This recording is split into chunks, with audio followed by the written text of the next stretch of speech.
नमस्कार। तिब्बत टीवी के हिंदी प्रसार में आप सबका स्वागत है। तिब्बत टीवी के साप्ताहिक हिंदी समाचार में हम दर्शकों को परम पावन दलाई लामा, वर्तमान तिब्बत की परिस्थिति, निर्वासन में तिब्बत और तिब्बत मुक्ति साधना के संदर्भ में जानकारी प्रस्तुत करते हैं। आपके साथ मैं हूं तेंजिन नोरबू। आगे देखिए इस सप्ताह के प्रमुख समाचार। परम पावन दलाई लामा मनकोट के लिए रवाना हुए। तिब्बती प्रशासन ने परम पावन दलाई लामा को नोबेल शांति पुरस्कार दिए जाने की 36वीं वर्षगांठ मनाई। 6 देशों के संसदीय प्रतिनिधि मंडलों ने धर्मशाला में संयुक्त प्रेस कॉन्फ्रेंस की और तिब्बती लोगों के साथ एकजुटता की पुष्टि की। तिब्बत कार्यालय तापाई ने तिब्बत पर 2 दिवसीय अंतर्राष्ट्रीय सम्मेलन आयोजित किया। तिब्बत हाउस जापान ने 77वें मानवाधिकार दिवस मनाया।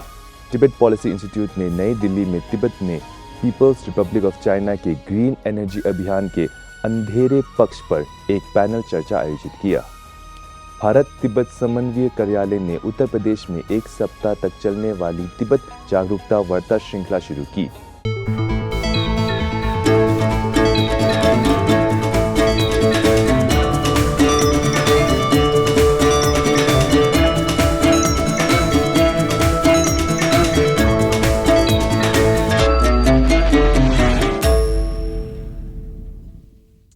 परम पावन दलाई लामा कल धर्मशाला में अपने निवास से रवाना हुए और आज दक्षिण भारत के मनकोट तिब्बती सेटलमेंट पहुंचे।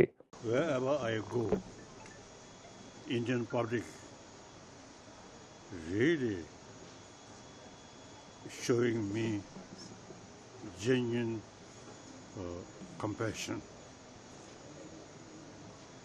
and we truly spiritual brother. Thank you. परम पावन जनवरी 2026 के अंत तक मनकोट में रहेंगे। इस हफ्ते बुधवार को तिब्बतियों, तिब्बत के दोस्तों और परम पावन 14वें दलाई लामा के भक्तों ने दुनिया भर में परम पावन दलाई लामा को नोबेल शांति पुरस्कार दिए जाने की 36वीं वर्षगांठ और 77वें अंतर्राष्ट्रीय मानवाधिकार दिवस मनाया। केंद्रीय तिब्बती प्रशासन ने धर्मशाला के मुख्य मंदिर चुगलाखांग में उत्सव का नेतृत्व किया। इस उत्सव में केंद्रीय तिब्बती प्रशासन के आधिकारिक अतिथि के रूप में संसद सदस्यों, तिब्बत सहायता समूह और ऑस्ट्रेलिया, फिजी, चेक गणराज्य, फ्रांस, न्यूजीलैंड और चिली के पत्रकारों ने भाग लिया। अध्यक्ष खेम्बो सोनम तेम्फिल ने निर्वासित तिब्बती संसद का वक्तव्य दिया और केंद्रीय तिब्बती प्रशासन के सिक्योंग पेम्बा त्सिरिंग ने काशा का वक्तव्य दिया। The Norwegian Nobel Committee, in its statement announcing the conferment of this prestigious award, declared that since going into exile in India in 1959, His Holiness the Dalai Lama has led a non-violent opposition to China's forceful occupation of Tibet.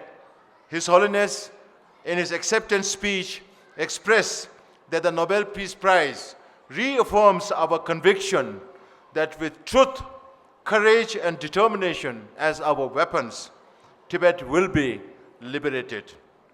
प्रत्येक प्रतिनिधि मंडल के प्रतिनिधियों ने तिब्बती लोगों के कल्याण के लिए परम पावन की आजीवन भक्ति, करुणा के उनके गहन संदेश और वैश्विक शांति के प्रति उनकी स्थायी प्रतिबद्धता के लिए अपनी प्रशंसा व्यक्त करने के लिए मंच पर कदम रखा। उन्होंने अंदर बाहर तिब्बतियों के प्रति अपनी एकजुटता व्यक्त की और तिब्बती मुद्दे के प्रति अपने समर्थन की पुष्टि की। न्यूयॉर्क और न्यू जर्सी के तिब्बती समुदाय ने भी इस अवसर को न्यूयॉर्क के फुनजोक देशी हॉल में मनाया, जिसमें तिब्बत वाशिंगटन डीसी कार्यालय के प्रतिनिधि नमगिल छुडुप मुख्य अतिथि थे। प्रतिनिधि नमगिल छुडुप ने सहिष्णुता और आपसी सम्मान पर आधारित अहिंसा और शांतिपूर्ण मेल मिलाप के प्रति परम पावन की अटूट प्रतिबद्धता पर प्रकाश डाला, एक ऐसा दृष्टिकोण जिसने तिब्बती मुद्दे के लिए अंतर्राष्ट्रीय समर्थन को बहुत मजबूत किया है। 10 दिसंबर 1989 को परम पावन दलाई लामा को आध्यात्मिक आक्रामकता के बावजूद तिब्बत की मुक्ति के लिए उनके अहिंसक दृष्टिकोण के लिए नोबेल शांति पुरस्कार से सम्मानित किया गया था। परम पावन दलाई लामा वैश्विक पर्यावरणीय समस्याओं के प्रति अपनी चिंता के लिए पहचाने जाने वाले पहले नोबेल पुरस्कार विजेता भी बने। कल नोबेल शांति पुरस्कार दिवस समारोह के बाद 6 देशों के दौरे पर आए संसदीय प्रतिनिधि मंडल ने मुख्य मंदिर में एक संवाददाता सम्मेलन आयोजित किया, जिसमें तिब्बती लोगों और तिब्बत की आज़ादी की लड़ाई के प्रति अपनी दृढ़ एकजुटता व्यक्त की गई। प्रतिनिधिमंडल में भाग लेने वाले 6 देशों के कई संसद सदस्य शामिल थे, अर्थात चेक गणराज्य के गिटिका सेटलोवा, ऑस्ट्रेलिया के संसद सदस्य बारबरा पॉकॉक, चिली के संसद सदस्य व्लाडो मिरोसेविच, फ्रांस के संसद सदस्य समांथा काजेबॉन, न्यूजीलैंड के संसद सदस्य ग्रेग फ्लेमिंग और फिजी के संसद सदस्य वीरेंद्र लाल मौजूद थे। संसदों ने चीनी सरकार द्वारा तिब्बतियों पर अत्याचार और उत्पीड़न की पुष्टि की और तिब्बती लोगों के अधिकारों और स्वतंत्रता के लिए अपना समर्थन दोहराया और यही दृष्टिकोण के रूप में मध्यम मार्ग नीति के महत्व पर चीन तिब्बत संघर्ष को हल करने के लिए चीन और तिब्बत के बीच बातचीत फिर से शुरू करने की आवश्यकता को दोहराया। उन्होंने तिब्बती भाषा और संस्कृति को बनाए रखने में सामूहिक जिम्मेदारी, तिब्बतियों को बाहरी प्रभाव से मुक्त होकर स्वतंत्र रूप से जीने के अधिकार के लिए उनके समर्थन और चीन को परम पावन दलाई लामा के पूर्ण जन्म मामले में हस्तक्षेप नहीं करने पर भी जोर दिया। दौरे पर आए प्रतिनिधिमंडलों ने केंद्रीय तिब्बती प्रशासन की सीट का दौरा किया और इसके नेतृत्व से मुलाकात की। ताइपाई में तिब्बत कार्यालय ने 15 और 16 नवंबर 2025 को ताइवान में national Chengchi university centre for public and business administration education में Snowland forum 2025 finding common ground Tibet पर अंतर्राष्ट्रीय सम्मेलन का आयोजन किया। 2 दिवसीय मंच में चीन विश्लेषण और रणनीति केंद्र के अध्यक्ष Jayadeva Ranade, Taiwan, Bharat, Hong Kong, Mongolia, Japan, संयुक्त राज्य अमेरिका, ऑस्ट्रेलिया और न्यूजीलैंड के शिक्षाविदों, मानवाधिकार कार्यकर्ताओं और प्रोफेसरों के साथ साथ केंद्रीय तिब्बती प्रशासनिक और तिब्बत के कार्यालयों के पूर्व प्रतिनिधियों और कर्मचारियों ने भाग लिया। चर्चा परम पावन दलाई लामा के पूर्व जन्म मुद्दे और तिब्बत चीन संघर्ष की भविष्य की संभावनाओं के माध्यम से चीन के राजनीतिक विकास पर केंद्रित थी। निष्कर्ष में अपनाए गए एक प्रस्ताव में इस बात की पुष्टि की गई कि परम पावन के पूर्ण जन्म से संबंधित सभी मामले पूरी तरह से परम पावन दलाई लामा और गांधे फोडांग ट्रस्ट से संबंधित है और इस संबंध में किसी अन्य सरकार, राजनीतिक दल या व्यक्ति के पास अधिकार नहीं है।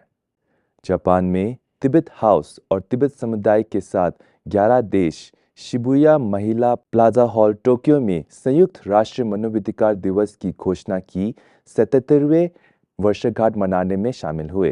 तिब्बत, पूर्वी तुर्किस्तान, दक्षिणी मंगोलिया और अन्य अल्पसंख्यक देशों में स्वतंत्रता और मानवाधिकारों की मांग को लेकर चीनी दूतावास के बाहर शांतिपूर्ण प्रदर्शन के साथ समन्वयोत्सव शुरू हुआ।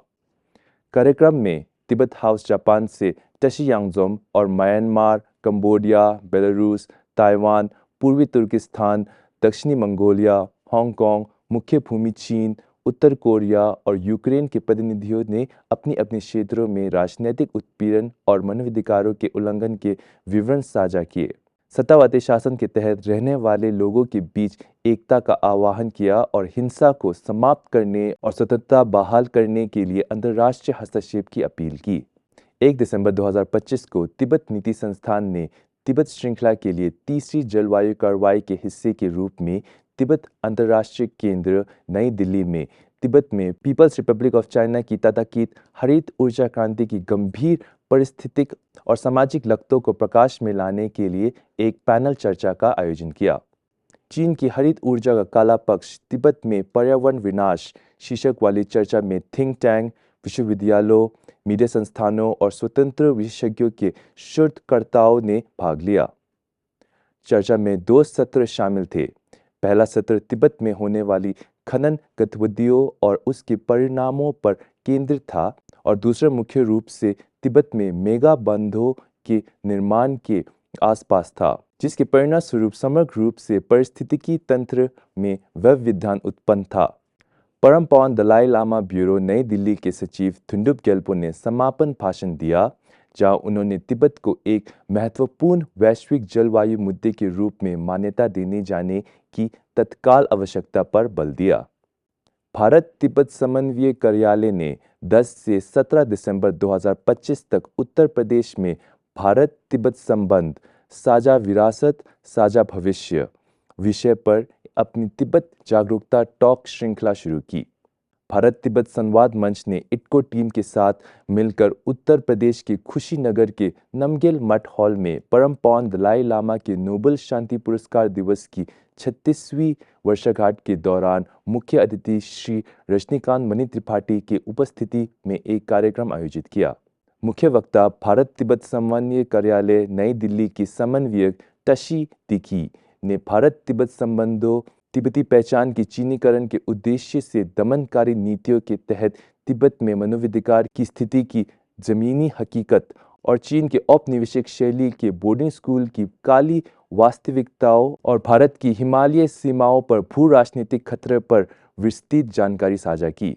मुख्य अतिथि श्री रजनीकांत मणि त्रिपाठी पूर्व विधायक भाजपा ने तिब्बत की राजनीतिक स्थिति और तिब्बत के साथ भारत के गहरी सांस्कृतिक, आध्यात्मिक और नैतिक संबंधों पर प्रकाश डाला। इसी के साथ आज का समाचार यही समाप्त होता है। अगले हफ्ते हम फिर मिलेंगे, तब तक के लिए मुझे आज्ञा दीजिए। धन्यवाद।